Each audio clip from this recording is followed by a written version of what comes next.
যেই আমেরিকা ওদের সামনে চুক্তিবদ্ধ হলো, আমেরিকা যখন তার হাঁটু কেড়ে দিল যে আর পারছি না বাবা, এখন শান্তি চুক্তিতে আয়, 17 বছর ধরে ওদের সাথে যুদ্ধ করে পারলো না, পারছে, শেষে শান্তি চুক্তি করতে আসলো না, তখন আমাদের মিডিয়াগুলো, আমাদের সেকুলার মিডিয়াগুলো বললো এরা হচ্ছে যোদ্ধা, তালেবান যোদ্ধা আর জঙ্গি বল না। সুবহানাল্লাহ, কোন চরিত্রের মানুষ এরা? এরা নির্লজ্জ একটা প্রকৃতির মানুষ, নির্লজ্জ মিডিয়া। এরা আসলে সত্য মিথ্যার মানদণ্ডও জানে না। ভিতর থেকে এরা এত পাপী যে সত্য কথাটা বলার সাহস হয় না কখন।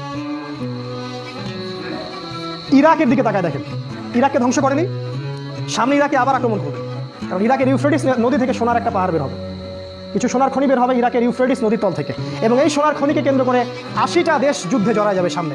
কোথায় আছে হাদিস? বুখারীতে আছে।